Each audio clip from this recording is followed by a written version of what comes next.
दोपहर के करीब का वक्त था। दुकान में धीमी आवाज में भजन चल रहा था। मैं पंखे की हवा लेते हुए आंखें मूंदे बैठा था।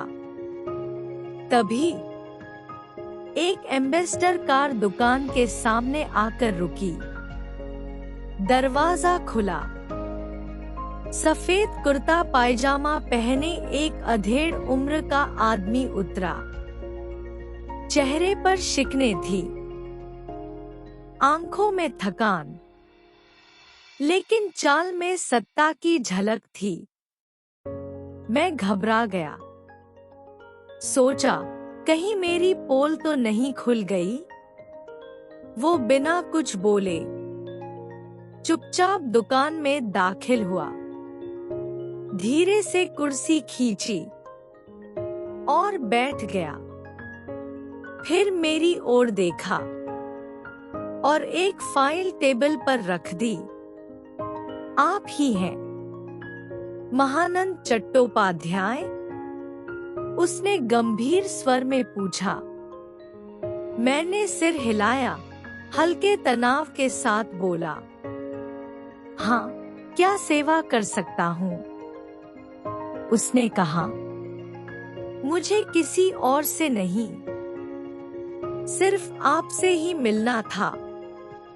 मैंने नजरें पिशाचिनी की ओर डाली, जो कहीं आसपास मौजूद थी मगर दिखती नहीं थी।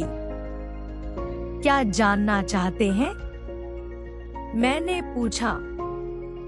उसने धीमे स्वर में कहा, मेरी बेटी अदिति 6 महीने से लापता है। पुलिस कुछ नहीं कर पा रही। हर दरवाजा खटखटा लिया। अब आखिरी उम्मीद आप है। मुझे झटका लगा। पहली बार किसी ने भविष्य या पैसे की बात नहीं की थी। ये एक पिता था जो सिर्फ अपनी बेटी ढूंढना चाहता था। मैंने उसका चेहरा देखा और मन ही मन पिशाचिनी को पुकारा।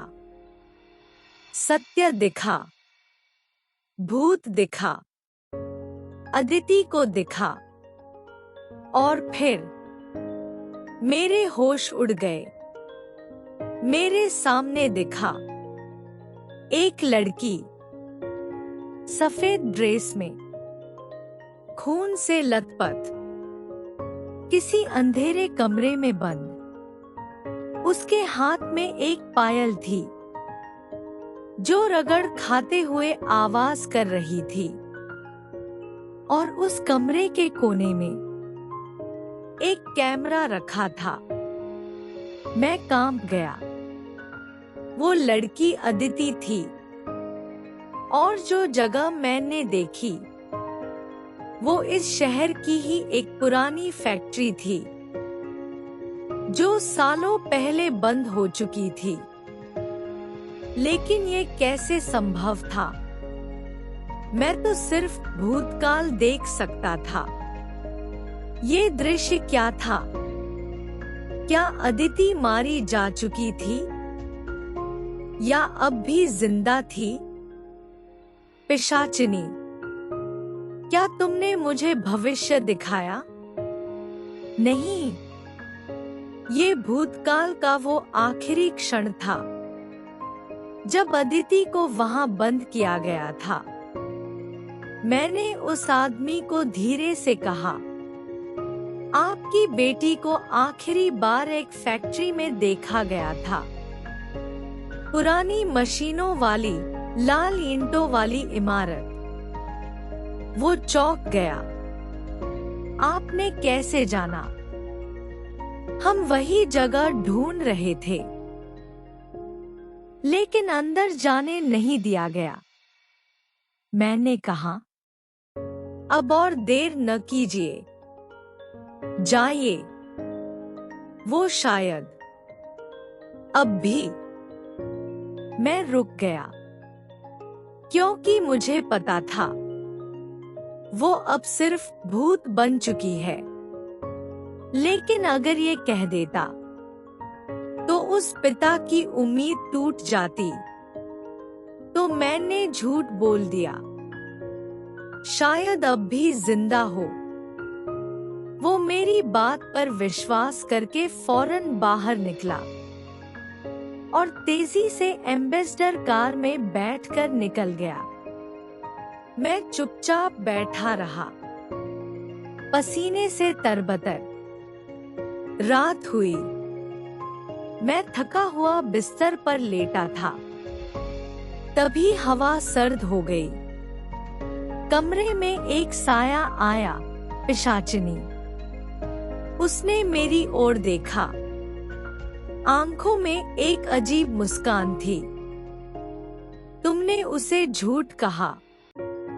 मैं चुप रहा। पर कभी-कभी झूठ किसी की उम्मीद बचा लेता है। मैंने पूछा, क्या मैं अब भविष्य भी देख सकता हूँ? वो मुस्कुराई।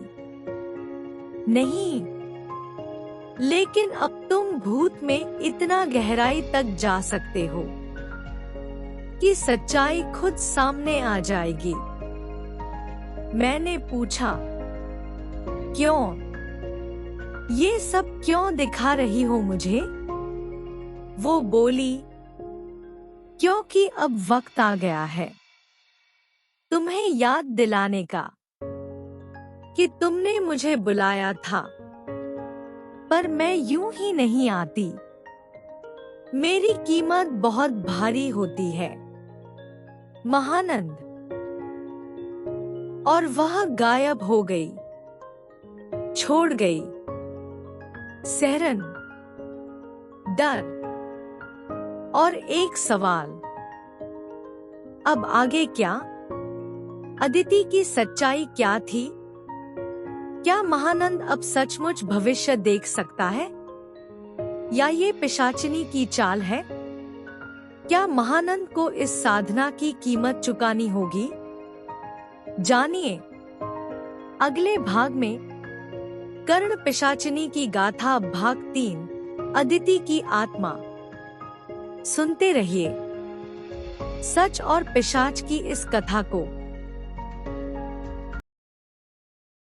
कहानी अच्छी लगी तो कहानी को लाइक, कमेंट और शेयर करें, और चैनल पर नए हैं तो चैनल को सब्सक्राइब करें और बेल आइकॉन को जरूर प्रेस करें, जिससे कि हमारे आने वाले हर नई कहानी का नोटिफिकेशन आपको मिलता रहे। वीडियो देखने के लिए आप सभी का बहुत बहुत धन्यवाद।